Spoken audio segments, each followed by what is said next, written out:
സമാധാന കരാർ പാലിക്കാതെ ലബനനിൽ ആക്രമണം തുടർന്ന ഇസ്രായേൽ.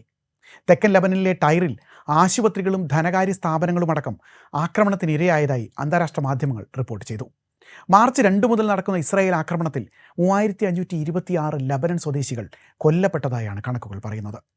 10733 ആളുകൾക്ക് പരിക്കേറ്റതായും ലബനൻ ആരോഗ്യ മന്ത്രാലയം പുറത്തുവിട്ട കണക്കുകളിലുണ്ട്. ഇതിനിടെ ഇരു രാജ്യങ്ങളും തങ്ങളുടെ ദുർബലമായ വെടിനിർത്തൽ കരാർ പുതുക്കാൻ സമ്മതിച്ചതായും അന്താരാഷ്ട്ര മാധ്യമങ്ങൾ റിപ്പോർട്ട് ചെയ്യുന്നുണ്ട്.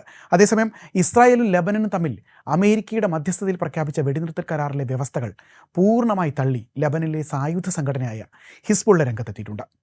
US പിന്തുണയോടെയുള്ള കരാർ തികച്ചും അപമാനകരമാണെന്ന് ഹിസ്ബുള്ള മേധാവി നയീം ഖാസിം വ്യക്തമാക്കി.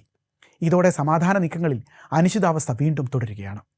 അതേസമയം ഇറാനിലെ ആണവ ശേഖരം സംബന്ധിച്ച പുതിയ വിവരങ്ങളൊന്നും ലഭ്യമല്ലെന്ന് അന്താരാഷ്ട്ര ആണവോർജ്ജ ഏജൻസി അറിയിച്ചു. അമേരിക്കയും ഇസ്രായേലും ആക്രമണം തുടരുന്നതിനിടെ പരിശോധനകൾ നടത്താൻ സാധിക്കുന്നില്ലെന്നും ഏജൻസി പറഞ്ഞു. ഇതിനിടെ ഇറാനെതിരെ പോർവിളിയുമായി US പ്രസിഡന്റ് ഡൊണാൾഡ് ട്രംപും രംഗത്തെത്തിയിട്ടുണ്ട്. അമേരിക്കൻ സൈനികർക്ക് നേരെ ആക്രമണമുണ്ടായാൽ ഇറാനെതിരെ വീണ്ടും പൂർണ്ണ തോതിലുള്ള യുദ്ധം ആരംഭിക്കുമെന്ന് ട്രംപ് പറഞ്ഞു. ഓവൽ ഓഫീസിൽ മാധ്യമപ്രവർത്തകരോട് സംസാരിക്കുകയായിരുന്നു ട്രംപ്. ഇറാനുമായുള്ള ചർച്ചകൾ മികച്ച രീതിയിലാണ് മുന്നോട്ട് പോകുന്നതെന്നും ഉടൻ തന്നെ ഒരു വലിയ കരാറിലേക്ക് ഇരു രാജ്യങ്ങളും എത്തിയേക്കാമെന്നും ട്രംപ് പറഞ്ഞു വെക്കുന്നുണ്ട്.